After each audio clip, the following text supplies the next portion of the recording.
ಏನೇ ಕಾಂತ, ಆ ಗೊಬ್ಬರ ಚೀಲವನ್ನು ತೆಗೆದು ಎತ್ತಿನ ಗಾಡಿಯಲ್ಲಿ ಇಡ್ಬೋದಲ್ವಾ? ನಾನು ಹೊಲಕ್ಕೆ ಹೋಗಿ ಗೊಬ್ಬರವನ್ನು ಹಾಕಿ ಬಂದ್ಬಿಡ್ತೀನಲ್ವಾ? ನೀವು ಮಧ್ಯಾಹ್ನ ಮನೆಗೆ ಊಟಕ್ಕೆ ಬರುವಾಗ ತಿನ್ಲಿಕ್ಕೆ ಏನಾದ್ರೂ ಬೇಕು ತಾನೆ? ಹೌದು ಕಣೆ, ಬೇಕು. ಅದೇನೆ ಹಾಗೆ ಮಾತಾಡ್ತಾ ಇದ್ದೀಯಾ? ಮತ್ತೆ ಇವಾಗ ನಾನು ಅದೇ ಕೆಲಸವನ್ನು ಮಾಡ್ತಾ ಇರೋದು. ಮನೆಯೊಳಗೆ ಏನೂ ಕೆಲಸ ಮಾಡದೆ ಒಬ್ಳು ಕೂತ್ಕೊಂಡಿದ್ದಾಳೆ, ಹೋಗಿ ಅವಳಿಗೆ ಹೇಳಿ. ಏನೇ ಕನಕ, ಆ ಗೊಬ್ಬರ ಚೀಲವನ್ನು ತಂದು ಕೊಡ್ತೀಯಾ? ಏನ್ರಿ, ನಿಮಗೆ ಸ್ವಲ್ಪ ಆದ್ರೂ ಮಾನ ಮರ್ಯಾದೆ ಇದೆಯಾ? ಅವಳಿಗೆ ಆಗೋದಿಲ್ಲ ಅಂದ ತಕ್ಷಣ ನನಗೆ ಹೇಳ್ತೀರಾ? ಏನ್ ಮಾಡೋದು ಮತ್ತೆ? ಅವಳು ಸುಮ್ನೆ ಇಲ್ವಲ್ಲ? ಅವಳು ಸುಮ್ನೆ ಇಲ್ಲ, ಕೆಲಸ ಮಾಡಿ ಮಾಡಿ ಅವಳಿಗೆ ಸುಸ್ತಾಗಿದೆ. ನೀನು ಎಂತ ಗಂಡನಯ್ಯ? ಹೆಂಡತಿ ಕೆಲಸ ಮಾಡ್ತಿದ್ರು ಸುಮ್ನೆ ಇದ್ರು ಗಂಡ ಹೇಳಿದ ತಕ್ಷಣ ಓಡೋಡಿ ಬಂದು ಕೆಲಸ ಮಾಡ್ಬೇಕು. ಆದ್ರೆ ನೀನು ಅವಳು ತಾನ ಅಂದ್ರೆ ನೀನು ತಂದ ನಾನ ಅಂತ ಹಾಡು ಹೇಳ್ತೀಯಾ? ಹಾಗಾದ್ರೆ ನೀನು ನನ್ನ ಹೆಂಡತಿ ಅಲ್ವಾ? ನಾನು ಹೇಳಿದ ತಕ್ಷಣ ಕೆಲಸ ಮಾಡ್ದ ಇಲ್ವಲ್ಲ? ನೀನು ನನ್ ಕೆಲಸ ಹೇಳಿದ ತಕ್ಷಣ ಮಾಡ್ಬೇಕಾಗಿತ್ತು ತಾನೆ? ನೀನು ಕೂಡ ಹಾಗಲ್ಲ ಈಗಲ್ಲ ಅಂತ ಏನೋ ಕತೆ ಹೇಳ್ತಾ ಇದ್ದೀಯಾ? ಹೆಂಗಸ್ರಂದೆ ಅಷ್ಟೇ, ಗಂಡಸ್ರು ಹೇಳಿದ್ನ ಅವರಿಂದ ಮಾಡಕ್ಕಾಗಲ್ಲ. ಹೆಂಗಸ್ರು ಹೇಳಿದ್ದು ಗಂಡಸ್ರು ಮಾಡ್ಲೇಬೇಕು. ಇದನ್ನೆಲ್ಲ ನೋಡ್ತಾ ನಿಂತಿದ್ದ ಕಾಂತು ಮನೆಯೊಳಗಿಂದ ಹೊರಗಡೆ ಬಂದ್ಲು. ಏನೇ ನನ್ ಸೌತಿ, ನಿನ್ನಿಂದ ಕೆಲ್ಸ ಮಾಡಕ್ಕಾದ್ರೆ ಮಾಡು, ಮಾಡಕ್ಕಾಗದಿದ್ರೆ ಸುಮ್ನಿರು. ಅದು ಬಿಟ್ಬಿಟ್ಟು ನನ್ ಗಂಡನ್ ಜೊತೆ ನನ್ನ ಹಾಗೆ ಮಾಡು ಹೀಗೆ ಮಾಡು ಅಂತ ಹೇಳ್ಕೊಡ್ತಿದೀಯಾ? ನಿನ್ನ ಒಬ್ಳಿಗೆ ಗಂಡನ, ನನಗೆ ಗಂಡನಲ್ವಾ? ಬಂದ್ಬಿಟ್ಲು ನನ್ ಸೌತಿ. ನಾನು ಜೀವಂತವಾಗಿ ಇದ್ದೀನಿ ಅಂತ ಗೊತ್ತಾದ್ಮೇಲೆ ಕೂಡ ನನ್ ಗಂಡನ ಮದ್ವೆ ಮಾಡ್ಕೊಂಡ್ ಬಂದವಳು ನೀನು. ತಾಳಿ ಕಟ್ಕೊಂಡು ನನ್ ಸವತಿಯಾಗಿ ಈ ಮನೆಗ್ ಬಂದವಳು ನೀನು, ಅದ್ನ ಮರಿಬೇಡ.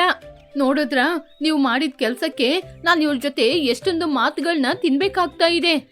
ನೀವು ಮಾತಾಡಿದೆಲ್ಲ ಸಾಕು, ಮೊದ್ಲು ನಾನ್ ಹೇಳಿದ ಕೆಲ್ಸ ಮಾಡಿ. ನಾನ್ ಯಾಕೆ ಮಾಡ್ಬೇಕು? ಇದ್ದಾಳಲ್ವಾ ನನ್ ಸೌತಿ, ಕೂತ್ಕೊಂಡು ಸುಮ್ನೆ ತಿಂತ. ಇವಳನ್ನ ಮಾಡ್ಲಿಕ್ಕೆ ಹೇಳಿ. ನಾನ್ ಯಾಕೆ ಮಾಡ್ಬೇಕು? ನೀನೇ ತಾನೆ ನನ್ಕಿಂತ ಮೊದ್ಲು ಬಂದವಳು, ಹೆಂಡತಿ ಅಂತ ಎಳಿಸ್ಕೊಳ್ಳವಳು. ನಾನು ಗಾಳಿಯಲ್ಲಿ ಬಂದವಳು ತಾನೆ, ನೀನೇ ಮಾಡು.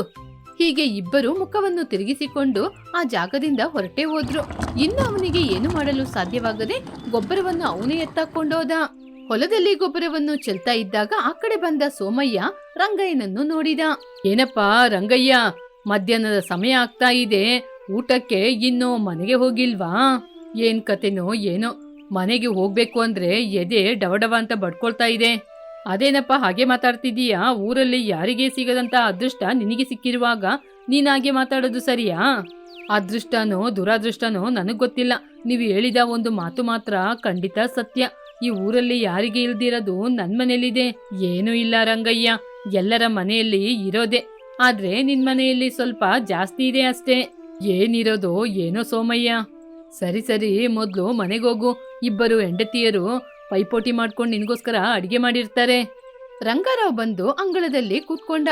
ಆವಾಗ ಇಬ್ಬರು ಹೆಂಡತಿಯರು ಅವನನ್ನು ನೋಡಿ ಬಡಿಸಲು ಅವನ ಮುಂದೆ ಬಂದು ನಿಂತ್ರು. ಏನ್ರಿ ಹಾಗೆ ನೋಡ್ಕೊಂಡೇ ಕೂತಿದೀರಾ? ಊಟ ಮಾಡಿ, ಇವಾಗ್ಲೇ ಸಮಯ ದಾಟ್ಬಿಡ್ತು. ಏನಯ್ಯ ಹಾಗೆ ನೋಡ್ಕೊಂಡ್ ಕೂತಿದೀಯಾ? ನಿನಗೆ ಬಾಯಿಗೆ ತಿನ್ಸ್ಬೇಕಾ ಏನು? ಅದಲ್ಲ ಕಣೆ, ಇಷ್ಟೊಂದು ಸಾರ್ ಮಾಡಿದೀರಾ, ಹೇಗೆ ತಿನ್ನೋದು? ತರಕಾರಿ ಇನ್ನೂ ಇದೆಯಾ? ಇವತ್ತಿಗೆ ಖಾಲಿ ಆಯ್ತಾ?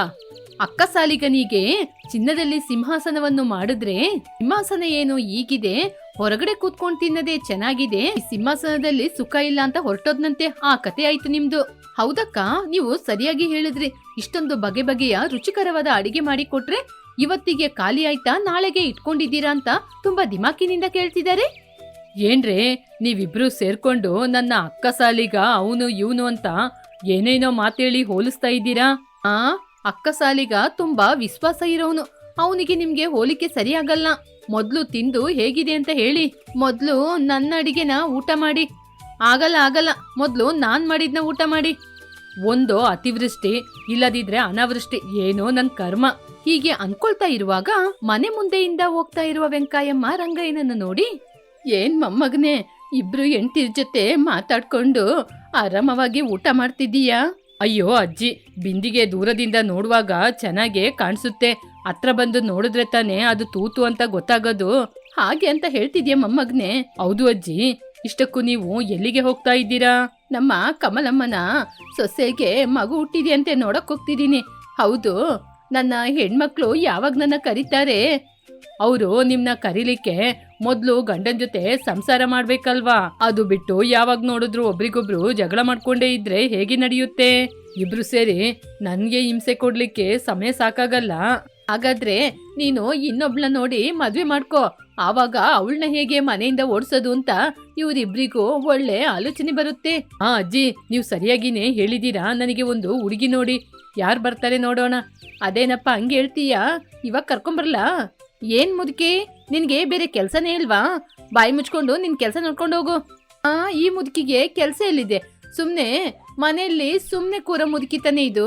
ಇದಕ್ಕೆ ಬೇರೆ ಕೆಲ್ಸ ಇಲ್ಲ, ಅದಕ್ಕೇನೆ ಹುಚ್ಚುಚ್ಚಾದ ಸಲಹೆ ಕೊಡ್ತಿರೋದು. ನಿಮ್ಮಿಂದ ಕೆಲ್ಸ ಆಗದಿದ್ರೆ ನನ್ ಮೊಮ್ಮಗ ಇನ್ನೊಬ್ಬಳನ್ನ ನೋಡ್ಕೋಬೇಕು ತಾನೆ. ಏ ಮುದುಕಿ, ಮರ್ಯಾದೆಯಿಂದ ಇಲ್ಲಿಂದ ಹೊರಟೋಗ್ತೀಯಾ ಅಥವಾ ಮುಖದ ಮೇಲೆ ಗುದ್ಬೇಕಾ? ಅಯ್ಯಯ್ಯೋ, ಮೂಗ್ ಮೇಲೆ ಗುದ್ತಾಳಂತೆ. ಅಪ್ಪ ಮೊಮ್ಮಗ್ನೆ, ನಾನು ಹೊರಡ್ತೀನಿ. ಹೀಗೆ ವೆಂಕಮ್ಮ ಅಲ್ಲಿಂದ ಹೊರಟು ಹೋದ್ರು. ಆದ್ರೆ ಎಲ್ಲರ ಮನಸ್ಸಲ್ಲಿ ಆ ಮನೆಗೆ ಒಂದು ಮಗು ಇಲ್ಲ ಎಂಬುವ ದುಃಖನೇ ಅವರ ಕಣ್ಣಲ್ಲಿ ಕಾಡ್ತಾ ಇತ್ತು.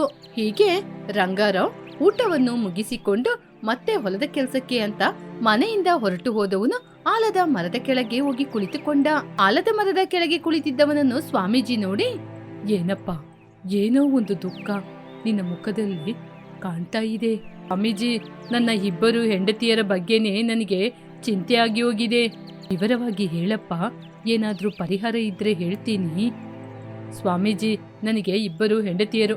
ಮದುವೆಯಾಗಿ ತುಂಬಾ ದಿನ ಆದ್ರೂ ಕೂಡ ನನಗೆ ಸಂತಾನವಾಗೇ ಇಲ್ಲ. ನಿಜವಾಗ್ಲೂ ಒಂದು ಕಡೆಯಿಂದ ಇದು ಒಳ್ಳೇದು ಅಂತ ಅನ್ಸಿದ್ರು ಕೂಡ ಮತ್ತೊಂದು ಕಡೆ ನನ್ನ ಇಬ್ಬರು ಹೆಂಡತಿಯರು ಎಷ್ಟೊಂದು ಮನ್ಸೊಳಗೆ ದುಃಖ ಪಡ್ತಾ ಇದ್ದಾರೆ ಅಂತ ಯೋಚನೆ ಆಗ್ತಿದೆ. ಇದರಲ್ಲಿ ನೀನು ಕಂಡ ಒಳ್ಳೆತನ ಏನಪ್ಪ?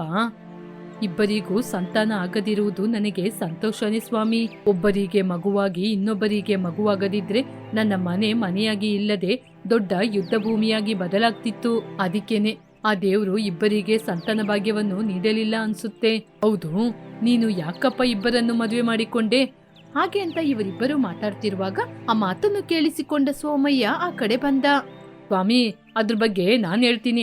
ಅದು ತಪ್ಪೋ ಸರಿಯೋ ಅಂತ ನನಗ್ ಗೊತ್ತಿಲ್ಲ. ಅದ್ರಲ್ಲಿ ನನ್ನ ಕೈವಾಡ ಕೂಡ ಇದೆ. ಆವಾಗ ಇವನು ರಾಜಧಾನಿಯಲ್ಲಿರುವ ಸಂತೆಗೆ ಹೋಗಿದ್ದ. ಸಂತೆಯಿಂದ ತಿರುಗಿ ಬರುವಾಗ ಮಾರ್ಗ ಮಧ್ಯದಲ್ಲಿ ಒಬ್ಬ ಮೇಕೆ ಮೇಯಿಸುವವನು ಒಬ್ಬ ಮೇಕೆಗಾರ ತೆಗೆದಿಟ್ಟಂತಹ ಗುಂಡಿಗೆ ಬಿದ್ದೋಗ್ಬಿಟ್ಟ. ಇವನೇ ಅವನನ್ನು ಕಾಪಾಡಿ ವೈದ್ಯರ ಬಳಿ ಅವನನ್ನು ಎತ್ಕೊಂಡೋದ. ಇವನು ಎತ್ಕೊಂಡು ಹೋಗುವ ದಾರಿಯಲ್ಲೇ ಅವನ ಜೀವ ಹೋಗುವ ಪರಿಸ್ಥಿತಿ ಇತ್ತು. ಆ ಜೀವ ಹೋಗುವ ಪರಿಸ್ಥಿತಿಯಲ್ಲಿ ನನಗೆ ಒಬ್ಳು ಮಗಳಿದ್ದಾಳೆ, ಅವಳನ್ನ ನೀನು ಮದುವೆ ಮಾಡ್ಕೊ ಅಂತ ಹೇಳ್ದ. ಇವನು ಕೂಡ ಒಪ್ಕೊಂಡ. ಆವಾಗ ನನಗೆ ಮದುವೆಯಾಗಿರ್ಲಿಲ್ಲ. ಸರಿ, ಲೋಕಜ್ಞಾನ ಇಲ್ಲದೇ ಇರುವ ಈ ಹುಡುಗಿನ ಏನ್ ಮಾಡೋದು ಅಂತ ಸರಿ ಅಂತ ಒಪ್ಕೊಂಡು ಅವಳನ್ನ ಮದುವೆ ಮಾಡ್ಕೊಂಡು ಮನೆಗೆ ಬಂದೆ.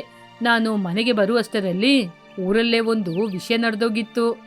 ಅದು ಏನಂದ್ರೆ ಇವನಿಗೊಬ್ರು ಅಜ್ಜಿ ಇದ್ರು. ಆ ಅಜ್ಜಿಗೆ ಒಬ್ಳು ಮಗಳಿದ್ಲು. ಆ ಮಗಳಿಗೆ ಮದುವೆ ಮಾಡಿ ಕೊಟ್ಮೇಲೆ ಸ್ವಲ್ಪ ದಿನದಲ್ಲೇ ಒಂದು ಹೆಣ್ಣು ಮಗು ಆಗಿ ಅವರ ಮಗಳು ಕೂಡ ಜೀವ ಕಳ್ಕೊಂಡ್ಲು. ಅವರಿಗೆ ಇದ್ದಂತಹ ಹೆಣ್ಮಗುನ ಅವ್ರ ತಂದೆ ತುಂಬಾನೇ ಹಿಂಸೆ ಕೊಡ್ತಿದ್ದಾನೆ ಅಂತ ಆ ಹುಡುಗಿಯನ್ನು ಕಾಪಾಡ್ಲಿಕ್ಕೆ ನೀನೇ ಆಗ್ಬೇಕು, ನೀನೇ ಅವಳಿಗೊಂದು ಜೀವನ ಕೊಡ್ಬೇಕು ಅಂತ ಮಾತ್ಕೊಟ್ಟು ತೀರ್ಕೊಂಡ್ರು. ಅಲ್ಲಿ ನಡೆದ ವಿಚಾರ ನನಗ್ ಗೊತ್ತಿಲ್ಲ, ಇಲ್ಲಿ ನಡೆದ ವಿಚಾರ ಅವನಿಗೆ ಗೊತ್ತಿಲ್ಲ.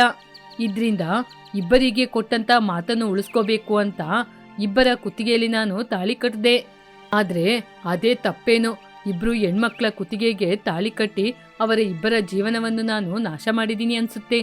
ಇಲ್ಲಪ್ಪ, ನೀನು ಮಾಡಿದ್ರಲ್ಲಿ ತಪ್ಪಿಲ್ಲ. ಯಾಕೆ ಅಂದ್ರೆ ನೀನು ಮೋಸ ಮಾಡಿ ಯಾರನ್ನು ಮದುವೆಯಾಗಲಿಲ್ಲ. ಬೇರೆ ದಾರಿಯೇ ಇಲ್ಲದೆ ಮದುವೆ ಮಾಡ್ಕೊಂಡೆ. ನಿನ್ನ ಒಳ್ಳೆ ಮನಸ್ಸಿಗೆ ಒಳ್ಳೆದೇ ಆಗುತ್ತೆ. ಇದು ಈ ವಿಭೂದಿಯನ್ನು ನೀನೇ ಇಟ್ಕೊಂಡು ನಿನ್ನ ಹೆಂಡತಿಯರಿಗೂ ಕೊಡು, ನಿನಗೆ ಒಳ್ಳೆಯದೇ ಆಗುತ್ತೆ. ಸ್ವಾಮೀಜಿಗೆ ನಮಸ್ಕಾರ ಮಾಡಿ ಕೈಯಲ್ಲಿರುವ ವಿಭೂದಿಯನ್ನು ತೆಗೆದುಕೊಂಡು ಅವರವರ ಮನೆಗೆ ಹೋದ್ರು. ಸರಿಯಾಗಿ 2 ದಿನದಲ್ಲಿ ಕಾಂತಂ ಕನಕ ಇವರಿಬ್ಬರು ಒಂದೇ ಸಲ ಗರ್ಭವತಿಯಾದರು. ಈ ವಿಷಯ ಊರೆಲ್ಲ ಹಬ್ಬಿತ್ತು. ರಂಗಾರಾವ್ ಮನಸ್ಸು ಸಂತೋಷದಲ್ಲಿ ತುಂಬಿ ಹೋಗಿತ್ತು. ಕೆಲವೊಂದು ಸಲ ನಮಗೆ ನಡಿಬೇಕಾದ ಒಳ್ಳೆ ವಿಚಾರ ಸಮಯ ಸಂದರ್ಭದಿಂದ ದೂರ ಆದ್ರೂ ಖಂಡಿತ ನಡೆದೇ ನಡೆಯುತ್ತೆ. ಇದುವೇ ಈ ದಿನದ ಕತೆ. ಮತ್ತೊಂದು ಒಳ್ಳೆ ಕಥೆಯೊಂದಿಗೆ ಪುನಃ ನೋಡೋಣ. ಅದು ಒಂದು ಸಣ್ಣ ಊರು. ಊರೆಲ್ಲ ರೈತರೇ. ಹೊಸ ಋತು ಆರಂಭವಾಯಿತು. ರೈತರು ಬೆಳೆಯ ಮೇಲೆ ಹೊಸ ಆಸೆಯನ್ನು ಹುಟ್ಟಿಸಿಕೊಂಡ್ರು. ಒಂದು ದಿನ ಸೋಮಯ್ಯ ಹೊಲದ ಬಳಿ ನಡ್ಕೊಂಡು ಹೋಗುತ್ತಾ, ಈ ಸಲ ಬೆಳೆ ಚೆನ್ನಾಗಿ ಬೆಳೆಬೇಕು, ಇಲ್ಲದಿದ್ರೆ ನನ್ನ ಹೆಂಡತಿಗೆ ಬಂಗಾರ ತೆಗೆದುಕೊಳ್ಳಲು ಸಾಧ್ಯವಾಗಲ್ಲ. ಅವಳು ಕೂಡ ನನ್ನ ಸುಮ್ಮನೆ ಬಿಡೋದಿಲ್ಲ. ಹಾಗೆ ಅಂತ ಆಲೋಚನೆ ಮಾಡ್ಕೊಂಡು ಹೋಗ್ತಾ ಇರುವಾಗ ಅಲ್ಲೇ ಪಕ್ಕದಲ್ಲಿ ಹೊಲದತ್ರ ನಿಂತಿದ್ದ ಸಿದ್ದಯ್ಯ, ಏನ್ ಸೋಮಯ್ಯ, ನಿನ್ನೊಳಗೆ ನೀನೇ ಮಾತಾಡ್ತಾ ಇದ್ದೀಯಾ? ಏನ್ ವಿಷಯ? ಏನಿಲ್ಲ ಸಿದ್ದಯ್ಯ, ಈ ಸಲ ಬೆಳೆ ಚೆನ್ನಾಗಿ ಬೆಳೆಯದಿದ್ರೆ ನನ್ನ ಹೆಂಡತಿ ನನ್ನ ಮನೆಯೊಳಗೇನೆ ಸೇರ್ಸೋದಿಲ್ಲ. ಅಂಥದ್ದು ಏನಿದೆ ಸೋಮಯ್ಯನವ್ರೆ? ಬೆಳೆ ಚೆನ್ನಾಗಿ ಬೆಳಿಬೇಕು ಅಂತ ನಾನು ಕೇಳ್ಕೊಳ್ಳೋದು ನನ್ನ ಹೆಂಡತಿಗೆ ಬಂಗಾರದ ಬಳೆಯನ್ನು ತೆಗೆದುಕೊಡ್ಲಿಕ್ಕೆ. ಇಲ್ಲದಿದ್ರೆ ಅವಳನ್ನ ಸುಮ್ಮನೆ ಬಿಡಲ್ಲ. ಅದಕ್ಕೇನೆ ಬೆಳೆ ಚೆನ್ನಾಗಿ ಬೆಳಿಬೇಕು ಅಂತ ಆಸೆ ಪಡೋದು.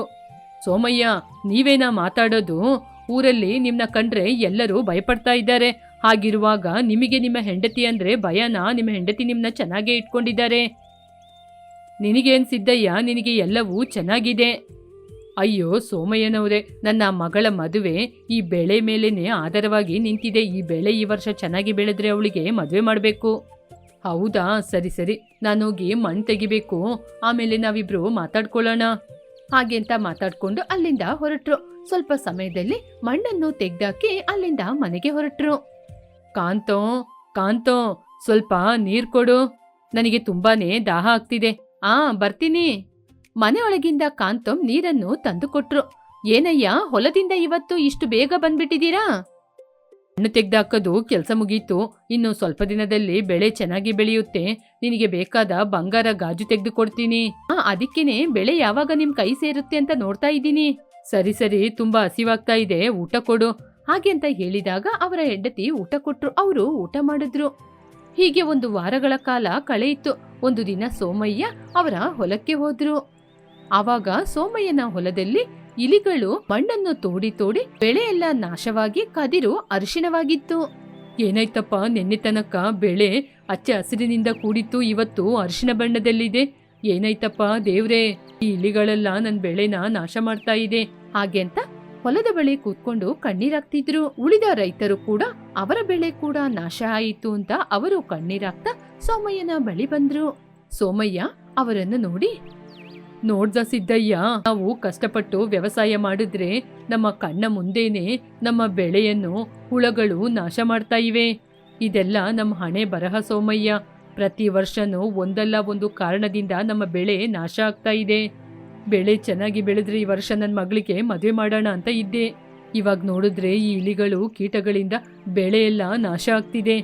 ಕಷ್ಟಪಟ್ಟು ಬೆಳೆಸಿದಂತ ಬೆಳೆಯೆಲ್ಲ ಅವರ ಕಣ್ಣ ಮುಂದೆನೆ ನಾಶ ಆಗ್ತಿದೆ ಅಂತ ಪ್ರತಿಯೊಬ್ಬ ರೈತರು ಕಣ್ಣೀರಾಗ್ತಿದ್ರು. ಅವಾಗ ವೆಂಕಟೇಶಂ ಎನ್ನುವ ರೈತ ಅವರ ಬಳಿ ಬಂದ. ಏನ್ ಸೋಮಯ್ಯಮ್ಮವ, ಇಷ್ಟು ನಿರಾಶೆಯಿಂದ ಕೂತಿದ್ದೀರಾ? ಏನ್ ಮಾಡೋದು ವೆಂಕಟೇಶ, ಈ ವರ್ಷ ಕೂಡ ಬೆಳೆ ನಾಶ ಆಗ್ತಿದೆ. ಇನ್ನು ಬೆಳೆ ಬಗ್ಗೆ ಮಾತಾಡಕ್ಕೆ ಅವಶ್ಯಕತೆನೇ ಇಲ್ಲ. ಪ್ರತಿ ವರ್ಷ ಇದೆಲ್ಲ ನಮ್ಮ ಹಣೆ ಬರಹ. ಕಣ್ಣೀರ್ ಹಾಕದೇನೋ ಸುಲಭ, ಆದ್ರೆ ನಮ್ಮ ಬೆಳೆನ ನಾವು ಕಾಪಾಡ್ಕೊಳ್ಳಕ್ಕೆ ಸುಲಭವಾದ ಮಾರ್ಗ ಇದೆ. ಹಾಗೆ ಅಂತ ಹೇಳಿದ ತಕ್ಷಣ ಎಲ್ಲ ರೈತರು ವೆಂಕಟೇಶ್ವರನ ಬಳಿ ನೋಡಿದ್ರು. ವೆಂಕಟೇಶ, ಈ ಕೀಟಗಳನ್ನು ಇಲಿಗಳನ್ನು ನಾಶ ಮಾಡುವುದು ಸುಲಭದ ಕೆಲಸವಲ್ಲ. ಸರಿ ಸರಿ, ನೀವೇನು ಆಲೋಚನೆ ಮಾಡಬೇಡಿ, ನಾನು ಏನಾದ್ರೂ ಒಂದು ದಾರಿ ಹುಡುಕ್ತೀನಿ. ಹೀಗೆ ವೆಂಕಟೇಶಂ ರೈತರಿಗೆ ಧೈರ್ಯವನ್ನು ಹೇಳಿ ಅಲ್ಲಿಂದ ಅವನು ಹೊರಟು ಹೋದ. ಕೀಟಗಳು ನಾಶ ಆಗ್ಬೇಕಂದ್ರೆ ಏನ್ ಮಾಡ್ಬೇಕು? ಹಾಗೆ ಅಂತ ಅವನು ಆಲೋಚನೆ ಮಾಡ್ತಾ ಇರುವಾಗ ಅವನಿಗೆ ಅವನ ತಾತ ಹೇಳಿದ್ದು ನೆನಪಿಗೆ ಬಂತು. ಹೌದು, ತಾತ ಹೇಳಿದ್ರು, ಬೆಳೆಯಲ್ಲಿ ಕೀಟಗಳು ಬಂದ್ರೆ ಔಷಧಿಗೋಸ್ಕರ ಹಣ ಖರ್ಚು ಮಾಡಬೇಡ, ಔಷಧಿ ಪ್ರಕೃತಿಯಲ್ಲೇ ಇದೆ ಅಂತ. ಬೇವು, ಹಸುಗಳ ಸಗಣಿ ಇವುಗಳನ್ನ ಮಿಕ್ಸ್ ಮಾಡಿ ಚೆಲ್ಲಿದ್ರೆ ಕೀಟಗಳು ನಾಶ ಆಗುತ್ತೆಂತೆ. ಈ ಮಾತನ್ನು ರೈತರಿಗೆ ಹೇಳಿ ಅವರ ಬೆಳೆಯನ್ನು ಕಾಪಾಡಬೇಕು. ಹಾಗೆ ಅಂತ ರೈತರ ಬಳಿ ಹೇಳಲು ಹೊರಟ. ಹೀಗೆ ಸ್ವಲ್ಪ ಸಮಯದಲ್ಲೇ ಊರಿನ ಪಂಚಾಯಿತಿ ಕಟ್ಟೆ ಬಳಿ ಬಂದ. ಎಲ್ಲರೂ ಕೇಳ್ಕೊಳ್ಳಿ, ನಮ್ಮ ಬೆಳೆಯಲ್ಲಿರುವ ಕೀಟನಾಶಗಳು ಹೋಗ್ಬೇಕು ಅಂದ್ರೆ ಹಳೆಯ ಕಾಲದ ಪದ್ಧತಿಯನ್ನು ನಾವು ಉಪಯೋಗ ಮಾಡಬೇಕು.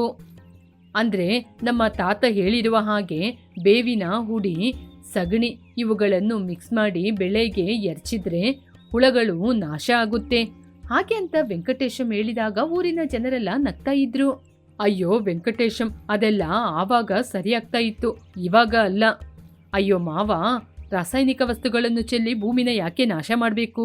ಈ ರೀತಿ ಪ್ರಕೃತಿಯಿಂದ ಸಿಗುವಂತ ವಸ್ತುಗಳನ್ನು ಉಪಯೋಗ ಮಾಡಿ ಬೆಳೆಯನ್ನು ಕಾಪಾಡಬಹುದು. ಹೀಗೆ ವೆಂಕಟೇಶ್ ಎಷ್ಟೇ ರೀತಿಯಲ್ಲಿ ಹೇಳಿದ್ರು ಊರಿನ ಜನ ನಂಬಲೇ ಇಲ್ಲ. ವೆಂಕಟೇಶ್ ಇನ್ನು ಏನು ಮಾಡಲು ಸಾಧ್ಯವಿಲ್ಲ ಅಂತ ಅಲ್ಲಿಂದ ಹೊರಟೇ ಹೋದ. ಇವರು ನಾನು ಏನ್ ಹೇಳಿದ್ರು ನಂಬದಿಲ್ಲ, ಆದ್ರೆ ನಾನ್ ಮಾತ್ರ ನಮ್ಮ ತಾತ ಹೇಳಿದ ಹಾಗೆ ಹಳೆಯ ಪದ್ಧತಿಯನ್ನು ಉಪಯೋಗಿಸ್ತೀನಿ. ಹಾಗೆ ಅಂತ ಅವನು ಅವನ ಹೊಲದ ಕಡೆಗೆ ಹೋದ. ಸ್ವಲ್ಪ ಸಮಯದಲ್ಲೇ ವೆಂಕಟೇಶ್ ಅವನ ಹೊಲಕ್ಕೆ ಹೋಗಿ ಹಳೆಯ ಪದ್ಧತಿಯನ್ನು ಉಪಯೋಗಿಸೋಣ ಅಂತ ಯೋಚನೆ ಮಾಡಿದ. ಆವಾಗ್ಲೇ ಹೊಲದ ಬಳಿ ಬಂದಿರುವ ಅವನ ಹೆಂಡತಿ, ಇದು ಏನ್ರಿ ಬೇಡದ ಕೆಲಸ ಮಾಡ್ತಿದ್ದೀರಾ? ಇದೇನು ಬೇಡದ ಕೆಲಸವಲ್ಲ, ಇದು ಹಳೆ ಕಾಲದ ಪದ್ಧತಿ. ಇದರಿಂದ ಬೆಳೆನ ನಾವು ಕಾಪಾಡಬಹುದು. ಆದ್ರೆ ಊರಿನವರು ಇದನ್ನ ನಂಬೇಕಲ್ವಾ? ಯಾರು ನಂಬಿದ್ರು ನಂಬದಿದ್ರು ನಾನು ಇದನ್ನೇ ಉಪಯೋಗ ಮಾಡೋದು. ಹೀಗೆ ವೆಂಕಟೇಶ್ ಆ ಮದ್ದನ್ನು ತಯಾರಿಸಿ ಹೊಲಕ್ಕೆ ಚಿಮ್ಮಿಸಲಾರಂಭಿಸಿದ. ಅಯ್ಯಯ್ಯೋ, ಆ ವೆಂಕಟೇಶು ಏನೋ ಮಾಡ್ತಾ ಇದ್ದಾನೆ. ಅಲ್ಲಿ ನೋಡಪ್ಪ, ಏನೋ ಬೇವಿನ ಎಲೆ ಸಗಣಿಯನ್ನು ಉಪಯೋಗಿಸಿ ಏನೋ ಮಾಡ್ತಾ ಇದ್ದಾನೆ. ಇದೆಲ್ಲ ಹುಚ್ಚಿನ ಕೆಲಸ. ಈ ರೀತಿ ಮಾಡಿದ್ರೆ ಬೆಳೆನ ಕಾಪಾಡಕ್ಕಾಗುತ್ತಾ? ಅಷ್ಟೊಂದು ರಾಸಾಯನಿಕ ವಸ್ತುವನ್ನು ಉಪಯೋಗಿಸಿದ್ರೇನೆ ಗಿಡದಲ್ಲಿರುವ ಹುಳ ಹೋಗೋದಿಲ್ಲ. ಬೇವಿನ ಎಲೆ ಸಗಣಿಯನ್ನು ಹುಡಿ ಮಾಡಿ ಚೆಲ್ಲಿದ ತಕ್ಷಣ ಹುಳ ಹೋಗುತ್ತಾ? ಇದೆಲ್ಲ ಅವನ ಹುಚ್ಚಿಯು ಆಲೋಚನೆ. ಹೀಗೆ ಎಲ್ಲರೂ ಅವನನ್ನು ಕೇವಲವಾಗಿ ಮಾತಾಡಿದ್ರು. ಹೀಗೆ 2 ದಿನ ಕಳೆಯಿತು. ಹುಳಗಳು ನಿಧಾನವಾಗಿ ಮಾಯವಾಯಿತು. ಉಳಿದ ರೈತರ ಹೊಲ ಎಲ್ಲ ಅರಿಶಿನ ಬಣ್ಣದಲ್ಲಿದ್ರೆ ವೆಂಕಟೇಶನ ಹೊಲ ಮಾತ್ರ ಹಚ್ಚ ಹಸಿರಿನಿಂದ ಕೂಡಿತ್ತು. ಎಲ್ಲರೂ ಆಶ್ಚರ್ಯಪಟ್ಟು ನೋಡು ಸಿದ್ದಯ್ಯ, ನಮ್ಮ ಹೊಲ ನಾಶ ಆಗ್ತಾ ಇದ್ರೆ ಆ ವೆಂಕಟೇಶನ ಹೊಲ ಮಾತ್ರ ಹೇಗೆ ಹಚ್ಚ ಹಸಿರಿನಿಂದ ಕೂಡಿದೆ? ಅವನ್ ಮಾತನ್ನ ನಾವು ಕೇಳದಿದ್ದೋ ಅಲ್ವಾ? ಅದೇ ನಾವು ಮಾಡಿದ ತಪ್ಪು. ಅವನ ತಾತನ ಮಾತನ್ನ ಅವನ್ ಕೇಳ್ದ, ಇವಾಗ ಅವನು ಗೆದ್ದು ಬಿಟ್ಟ. ಅವನ್ನ ನೋಡಿ ನಾವು ಕೇವಲವಾಗಿ ಮಾತಾಡ್ದೋ ನೆಗಾಡ್ದೋ. ಹೌದು ಸೋಮಯ್ಯನವ್ರೆ, ಸರಿ ಬನ್ನಿ, ನಾವು ಕೂಡ ವೆಂಕಟೇಶ್ವರನ ಬಳಿ ಹೋಗೋಣ. ಹಾಗೆ ಹೇಳಿ ವೆಂಕಟೇಶ್ವರನ ಬಳಿ ಹೋದ್ರು. ವೆಂಕಟೇಶ, ನಾವು ನಿನ್ನ ಕೇವಲವಾಗಿ ಮಾತಾಡ್ದು. ಇವಾಗ ನಿನ್ನ ಹೊಲವನ್ನು ನೋಡಿದ್ಮೇಲೆ ನಮಗೆ ಅರ್ಥವಾಯಿತು. ನಮಗೂ ಕೂಡ ಈ ಪದ್ಧತಿಯನ್ನು ಕಲಿಸಿಕೊಡ್ತೀಯಾ? ಸರಿ ಮಾವ, ಇದೆಲ್ಲ ನಮ್ಮೆಲ್ಲರ ಪದ್ಧತಿ. ನನಗೆ ಈ ವಿಚಾರವನ್ನು ನಮ್ಮ ತಾತ ಹೇಳ್ಕೊಟ್ರು. ಇದನ್ನು ನಿಮ್ಮ ಹೊಲದಲ್ಲೂ ಉಪಯೋಗ ಮಾಡೋಣ. ಅವಾಗ ನಿಮ್ಮ ಹೊಲ ಕೂಡ ಹಚ್ಚ ಹಸಿರಿನಿಂದ ಬದಲಾಗುತ್ತೆ. ಹಾಗೆ ಅಂತ ಹೇಳಿ ಅವರೆಲ್ಲರಿಗೂ ಅದೇ ರೀತಿ ಪದ್ಧತಿಯನ್ನು ಹೇಳಿಕೊಟ್ಟ. ಬೇವಿನ ಹುಡಿ ಸಗಣಿಯನ್ನು ಉಪಯೋಗಿಸಿ ಹೇಗೆ ತಯಾರಿಸುವುದು ಅಂತ ಹೇಳಿಕೊಟ್ಟ. ನೋಡಿದ್ರ ಅಣ್ಣಂದಿರೇ, ನೀವೆಲ್ಲರೂ ನಮ್ನ ಕೇವಲವಾಗಿ ಮಾತಾಡಿದ್ರಿ. ಆದ್ರೂ ನನ್ ಗಂಡ ಅವರ ಪ್ರಯತ್ನವನ್ನು ಹಿಂದೆ ಬಿಡಲಿಲ್ಲ. ನೀವು ಕೂಡ ಇದೇ ಪದ್ಧತಿಯನ್ನು ಉಪಯೋಗಿಸಿ. ನಾವು ಚೆನ್ನಾಗಿದ್ರೆ ತಾನೇ ಬೆಳೆ ಕೂಡ ಚೆನ್ನಾಗಿರೋದು. ಹಾಗೆ ಅಂತ ಹೇಳಿದ್ಲು. ಎಲ್ಲರೂ ವೆಂಕಟೇಶನ್ ಹೇಳಿದ ಹಳೆಯ ಪದ್ಧತಿಯನ್ನು ಉಪಯೋಗ ಮಾಡಿದ್ರು. ವೆಂಕಟೇಶ, ನಾಳೆಯಿಂದ ನಾನು ಕೂಡ ಆರಂಭಿಸ್ತೀನಿ. ನಾನು ಕೂಡ ಹೀಗೇನೆ ಮಾಡ್ತೀನಿ. ನನ್ನ ಹೆಂಡತಿಗೆ ಬಳೆ ತೆಗೆದುಕೊಳ್ಳಬಹುದು ಅಂತ ಇವಾಗ ನನಗೆ ನಂಬಿಕೆ ಬಂತು. ಹೀಗೆ ಊರಿನಲ್ಲಿರುವ ಉಳಿದ ರೈತರು ವೆಂಕಟೇಶಂ ಹೇಳಿದಂತಹ ಪದ್ಧತಿಯನ್ನು ಆರಂಭಿಸಿದ್ರು. ಹೀಗೆ ಆ ಊರಿನ ಹೊಲ ಹಚ್ಚ ಹಸಿರಿಗೆ ಬದಲಾಯಿತು. ಹುಳಗಳು ಕೂಡ ಮಾಯವಾಯಿತು. 1 ತಿಂಗಳ ನಂತರ ಅವರ ಬೆಳೆ ಮತ್ತೆ ಪುನಃ ಚೆನ್ನಾಗಿ ಬೆಳೆಯಲಾರಂಭಿಸಿತು. ರೈತರ ಕಣ್ಣಲ್ಲೆಲ್ಲ ಆನಂದ ಬಾಷ್ಪ ತುಂಬಿತ್ತು.